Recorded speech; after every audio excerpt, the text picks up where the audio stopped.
Bonjour à tous, bonjour à toutes.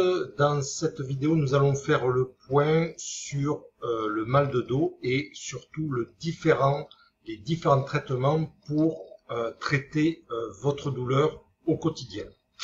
Donc, je me suis basé en fait sur une revue de littérature, c'est-à-dire quelque chose d'extrêmement scientifique, puisque la valeur de ces conclusions est extrêmement pertinente. Donc, à travers ces auteurs qui sont des auteurs américains, je vais vous faire une synthèse de ce qui a été validé.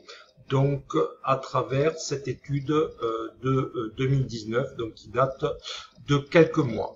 Tout d'abord, et il me semble intéressant de le souligner, c'est que la lombalgie, elle va varier d'une personne à l'autre, donc on ne peut pas comparer d'une personne à l'autre, déjà la douleur et puis ensuite les symptômes. Donc il est possible qu'une personne A réponde favorablement à un traitement, alors que le même traitement pour une personne B n'aura moins d'efficacité et ne donnera moins de résultats au niveau de la douleur. C'est pour cela que votre thérapeute doit être excessivement sensible à votre interrogatoire, aux symptômes, et il est obligé d'y aller à tâtons pour voir ce qui va vous permettre de diminuer la douleur et les autres outils qui ne sont pas efficaces pour votre propre cas. Alors, qu'est-ce qu'on peut utiliser dans le cadre de ce traitement de la douleur? Eh bien, essentiellement, on retrouve le traitement pharmacologique, le traitement psychologique et le traitement physique de réadaptation, principalement la kinésithérapie que l'on va voir un petit peu plus loin.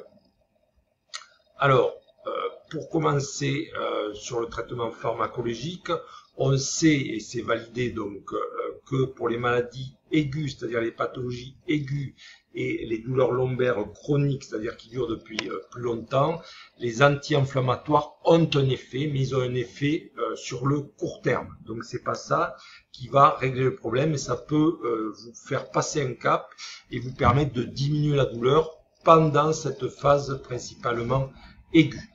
Mais le désavantage, c'est que en fait, ça ne traite pas la raison de votre douleur, ça traite uniquement les symptômes.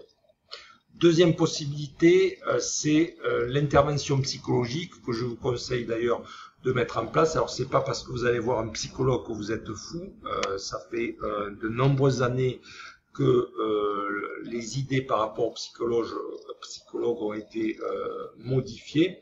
Donc c'est parce que vous avez besoin d'une aide pour vous expliquer le pourquoi, les conséquences et en fait le pronostic de votre pathologie. Donc il est clairement établi que un apport psychologique dans le cadre de lombalgie va vous permettre de rester sur une lombalgie aiguë et de ne pas passer sur une douleur qui va être long terme et qui va devenir plus tard chronique. Et là, ça sera encore plus difficile de vous débarrasser de la douleur. Donc, on a vu, oui, le traitement pharmacologique, mais sur le court terme. Maintenant, deuxième possibilité, c'est l'aide d'un psychologue pour éviter de passer de la douleur aiguë à la douleur chronique qui va durer très longtemps quand on commence à être embarqué dans ce type de douleur.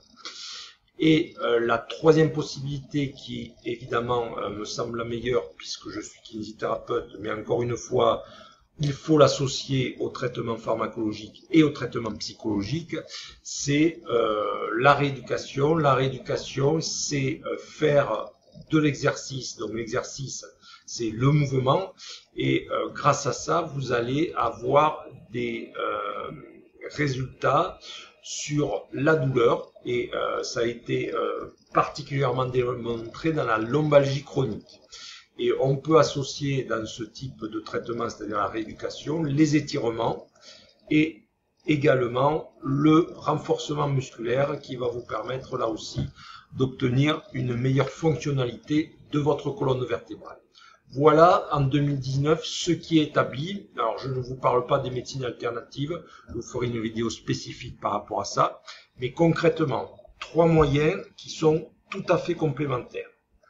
Pharmacologie, c'est-à-dire prise de médicaments, aide psychologique et ensuite la thérapie par le mouvement, en l'occurrence la rééducation. Voilà ce qu'on peut dire à l'heure actuelle pour diminuer vos douleurs de dos.